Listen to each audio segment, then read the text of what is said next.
European scientists have said that they have made a major breakthrough in relation to nuclear fusion.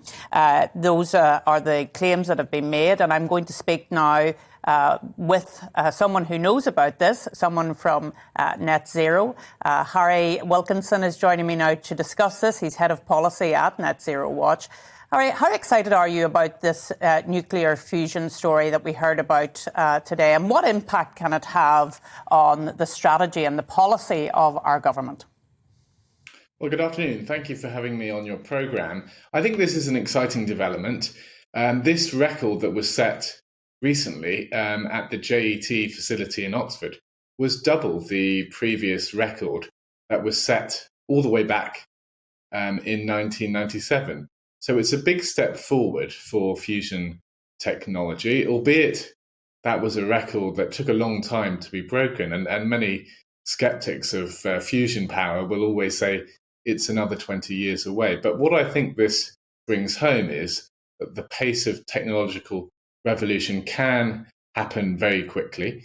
And we don't know what sort of technologies will eventually create most of our energy in the future. So I think from a public policy perspective, this is something we should welcome and make sure that we have the energy market that can adapt quickly to new technological developments. At the moment, we have a big problem in the sense that we've separated capacity as an issue from generation. So we have auctions for renewable energy called contracts for difference, and then we have separate capacity markets. And what this means is that renewable energy generators don't actually cover their intermittent periods. And so what should be happening is nuclear power should be competing with renewable technologies that claim they'll be able to provide backup through improved storage facilities in the future. That competition needs to happen in the marketplace.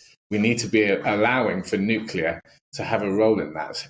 Nuclear has been blocked for many years by many green activists, and this has actually slowed down the pace of emissions reductions. We only look to what they're doing in Germany, where they've actually closed and are closing some of their last nuclear power stations. They've seen emissions flatlining. They're using coal as well. So nuclear is a technology that can really help us deliver reliable, secure, low-cost energy if it's done right. And that's what we want to see at Net Zero Watch, a competitive energy market that can actually bring prices down.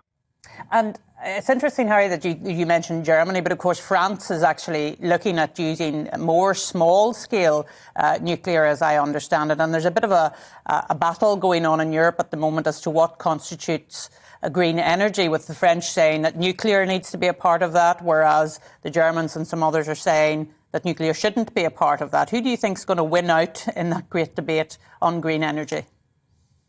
Well, my hope is that the nuclear advocates win out. It's been absolutely surprising and extraordinary to me that actually there's almost been more pushback against denoting nuclear as a green fuel in Europe compared to gas.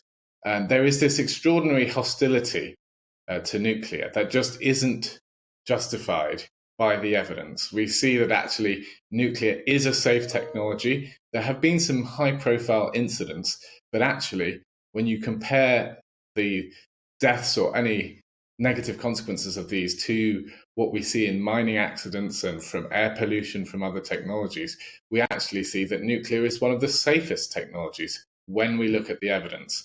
So this hostility that we're seeing from Germany and Austria and some other European countries is actually holding back emissions reductions in Europe. But I think the EU was actually right to say that both nuclear and gas are green fuels, and we're going to have to be using them for many years to come, whether we like it or not. So there is an important debate to be had here. Nuclear and is I'm sure as well, Harry, that you're encouraged by the fact that the Business Secretary Kwasi Kwarteng is now talking about gas and oil as transition fuels towards net zero, because before now it was as if we were going to just cut off gas and oil. But now it seems to be, maybe it's just me, but I think there's a change in emphasis in relation to how we use gas and oil in a transition towards what is hoped to be net zero. I certainly hope so. Whatever your ambition is for getting emissions down, oil and gas are going to be around for much longer. And you're right, Kwasi Kwarteng just recently announced the approval of 6 new oil and gas fields in the North Sea. The North Sea has been declining in its output for some time.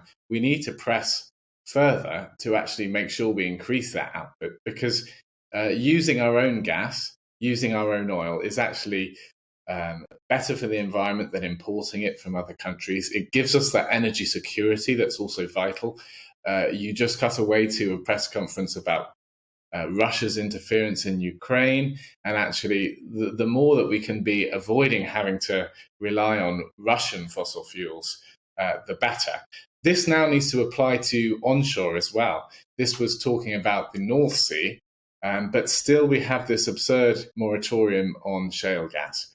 And that could generate so many jobs for people, particularly in the north of the country, who are crying out for high-skilled, well-paid jobs. And the shale gas moratorium makes no sense in that context.